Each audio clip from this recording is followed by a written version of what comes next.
तीसरा पुरुषार्थ है काम। मानव जीवन का तीसरा पुरुषार्थ काम है, जिसका शाब्दिक अर्थ है इंद्रिय सुख अथवा पारिवारिक गृहस्थ जीवन, किंतु व्यापक अर्थ में इस शब्द से तात्पर्य मनुष्य की सहज इच्छाओं एवं प्रवृत्तियों से है।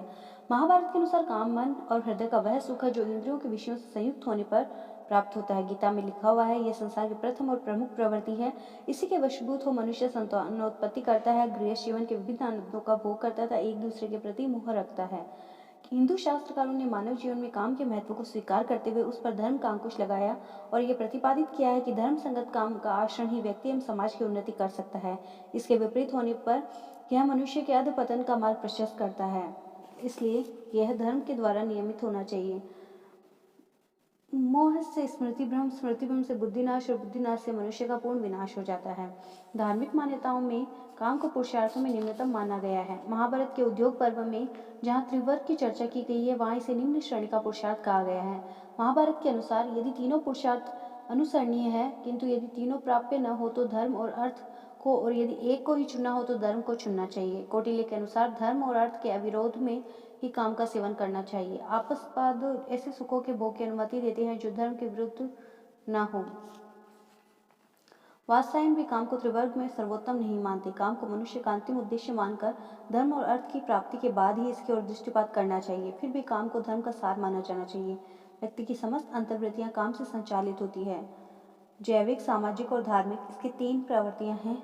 व्यक्ति अपनी इच्छाओं की पूर्ति जैविक आधार पर करता है और उसमें तनाव, आक्रोश और क्रोध का बीजारोपण भी इसी की वजह से होता है, जिससे मनुष्य का विकास अवरुद्ध हो जाता है।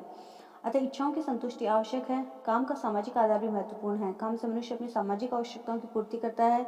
विवाह सांसारिक जीवन के कर्तव्य, पति पत्नी के पारिवारिक और सामाजिक कर्तव्य इसका आधार है। काम का धार्मिक आधार पर व्यक्ति को उसकी इंद्रिय संतुष्टि और अदम्य इच्छाओं से विरत करती है तथा वह आध्यात्मिक उत्थान की ओर अग्रसर होता है। व्यक्ति का प्रेम, स्नेह, अनुराग और आकर्षण ऐसे उच्च स्तर तक पहुंच जाते हैं जहाँ वह ईश्वर के प्रति आकर्षित हो जाता है, जो कि मोक्ष का मार्ग है। वस्तुतः काम सृष्टि का मूल है। कामना जीवन का आधार है, क्योंकि यह इसी से सृष्टि का प्रारंभ हुआ। प्राचीन काल में ऋषिगण किसी न किसी कामना से युक्त होकर तपस्या करते थे। कामना से ही लोगों वेदों का स्वाध्याय करते हुए उसमें पारंगत विद्वान हो जाते थे। कामना से श्राद्ध कर्म, यज्ञ कर्म, दान और प्रतिग्रह में लोगों की प्रवृत्ति होती थी।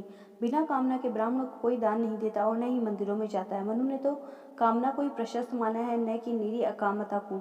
यदि केवल अकामता को ही प्रश्रय दिया जाता है तो सत्कार्यों में मूल निहित काम को प्रतित्याग करना होगा। तो काम से तात्पर्य यहाँ बहुत अधिक विस्तृत अर्थ में लिया गया है, जिससे तात्पर्य यह है कि इंसान कोई कामना करता, इच्छा रखता है।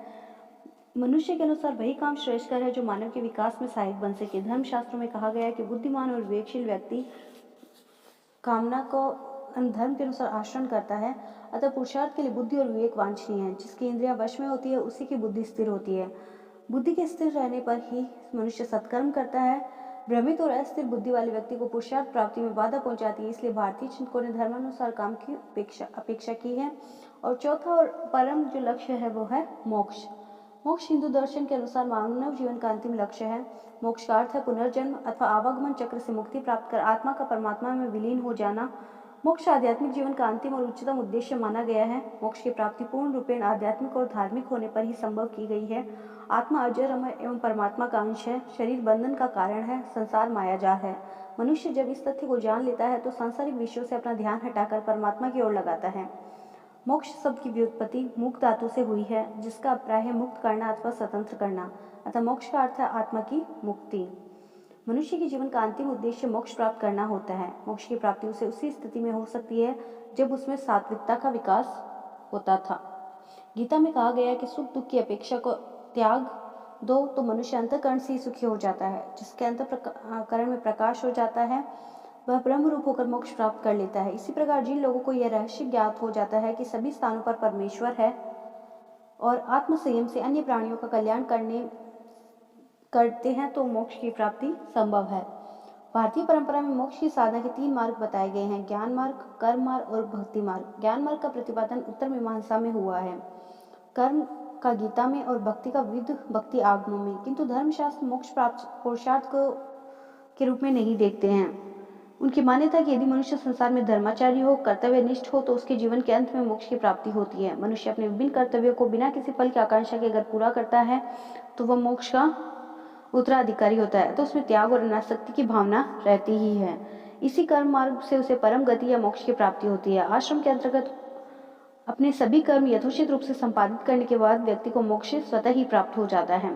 मनु के अनुसार तीनों ऋण, देव ऋण, पितृ ऋण और ऋषि ऋण को पूरा करने से व्यक्ति की मोक्ष प्राप्त करना और भी आसान हो जाता है। मोक्ष के इच्छुक व्यक्ति के लिए आवश्यक है कि वह वेदों का ज्ञान प्राप्त करे, धर्मानुसार पुत्र उत्पन्न करे, यथाशक्ति यज्ञों का अनुष्ठान करे, तत्पश्चात मोक्ष की इच्छा रखे। पुराणों के अनुसार भी सभी आश्रमों के कार्य संपादित करने के बाद ही मोक्ष की प्राप्ति होती है। गीता में भक्ति को कर्म और ज्ञान से श्रेष्ठ बताया गया है। भक्ति मार्ग के अंतर्गत मनुष्य ब्रह्म के सगुण रूप की परिकल्पना करके उपासना करता है और अपने को पूर्ण रूप से ब्रह्म की सेवा में समर्पित कर देता है। ब्रह्म तक पहुंचने के लिए अपार भक्ति की जाती है। मनुष्य अपनी इच्छाओं का त्याग कर फल की आशा के बिना अपने ईश्वर के प्रति पूर्ण रूप से समर्पित हो जाता है। प्राय सभी भारतीय दर्शन अविद्या और अज्ञान को ही बंधन का कारण मानते हैं। अतः मोक्ष तभी संभव है जब व्यक्ति अज्ञान के बंधन को काट दे। गीता में कहा गया कि काम क्रोध से रहित जीने वाले मनुष्य ज्ञानी पुरुष होते हैं। इंद्रिय, मन और बुद्धि पर नियंत्रण रखने वाले व्यक्ति को मोक्ष स्वयं प्राप्त हो जाता है। गीता ज्ञान के स्थान पर भक्ति को महत्व देती तथा मोक्ष के लिए ईश्वर की कृपा को आवश्यक बताती है। जैन एवं बौद्ध दर्शन से भी अविद्या के विनाश को ही मोक्ष का उपाय माना गया है। जैन इसके लिए त्रिरत्नों का एवं बौद्ध अष्टांगिक मार्ग का विधान प्रस्तुत करते हैं। मनुस्मृति में विहित है कि इंद्रिय विरोध, राग द्वेष से रहित और अहिंसा परायण व्यक्ति को ही मोक्ष प्राप्त होता है। पुरुषार्थ हिंदू विचारधारा की अपनी व्यवस्था है जो विश्व की अन्य संस्कृतियों में सर्वथा अप्राप्य है। पाश्चात्य संस्कृति जहाँ भौतिकता को सर्वोच्च प्राथमिकता देती है, वहाँ भारतीय संस्कृति में भौतिकता को महत्वपूर्ण मानते हुए भी आध्यात्मिकता को प्राथमिकता दी गई है। पुरुषार्थ के माध्यम से भारतीय मनीषी ने प्रवृत्ति एक एवं निवृत्ति, आसक्ति एवं त्याग के बीच सुंदर समन्वय स्थापित किया है। यहाँ काम और अर्थ साधन है जबकि धर्म और मोक्ष साध्य है। त्रिवर्ग में तीनों पुरुषार्थों का एक दूसरे पर आश्रित माना गया है। इनमें धर्म की स्थिति सर्वोच्च है। अर्थ और काम का उचित उपभोग धर्म के माध्यम से ही संभव है। मनुस्मृति में तीनों के समन्वय में बल दिया गया है। तो इस प्रकार पुरुषार्थों का बहुत अधिक महत्व है। किसी भी व्यक्ति के व्यक्तित्व का उत्कर्ष पुरुषार्थ से ही संभव रहा है। पुरुषार्थ की अवधारणा जीवन के उच्चतर आदर्शों की प्राप्ति की परियोजना है। पुरुषार्थ के माध्यम से ही मानव जीवन का सर्वांगीण विकास हो सकता है। यह व्यक्तित्व और समाज के निर्माण का भी आधार है। पुरुषार्थ का सिद्धांत भारतीय संस्कृति की आत्मा है। भारतीय चिंतकों का यह जीवन दर्शन विश्व का एकमात्र और अनुपम जीवन दर्शन है जिसमें जीवन के प्रति मोह है तो योग भी है, कथन बंधन है तो मुक्ति भी है, कामना है तो साधना भी है, आसक्ति है तो त्याग भी है। पुरुषार्थ अभियोजना की महत्वपूर्ण विशेषताएं हैं। पहली, पुरुषार्थ की योजना व्यक्ति के जीवन की महत्ता प्रदान करते हुए उसे सर्वांगीण विकास के लिए है। इस विकास की दृष्टि को रखते हुए ऊंचे आदर्शों को लक्ष्य बनाया जाता है। इसके अलावा दूसरा है, पुरुषार्थ के माध्यम से व्यक्ति विभिन्न उत्तरदायित्वों को निष्ठापूर्वक निभाने में समर्थ होता है। संयम, नियम एवं अनुशासन के कारण जीवन को सार्थकता और संतुलन मिलता है। चारों पुरुषार्थों में धर्म को सर्वोपरि स्थान दिया गया है। त्रिवर्ग के समस्त कर्तव्यों का आधार धर्म है और समस्त कर्तव्यों का पालन धर्म के आधार पर ही संपन्न किया जाना उचित ठहराया गया है। पुरुषार्थ द्वारा लौकिक तथा पारलौकिक उद्देश्यों एवं आदर्शों के बीच सामंजस्य स्थापित किया गया है। पुरुषार्थ का सर्वोच्च और अंतिम लक्ष्य मोक्ष प्राप्त करना था। मोक्ष को परम लक्ष्य मानकर पुरुषार्थ किए जाने से ही जीवन में नियम एवं संयम की स्थापना हुई। यह व्यक्तित्व और समाज के निर्माण का आधार भी है। कर्तव्यों का सुगमतापूर्वक संपादन और ईश्वर के प्रति सच्ची भक्ति भावना पुरुषार्थ के माध्यम से ही संभव है।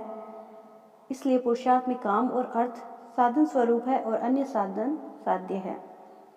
निष्कर्षतः पुरुषार्थ मनुष्य एवं समाज एवं उसके अंतर संबंधों के नियामक है। आश्रमों के द्वारा जीवन यापन करता हुआ व्यक्ति विभिन्न पुरुषार्थों के माध्यम से समाज एवं परिवार के प्रति अपने उत्तरदायित्व का निर्वाह करता है। इस प्रकार पुरुषार्थ मानव जीवन के एक महत्वपूर्ण अंग के रूप में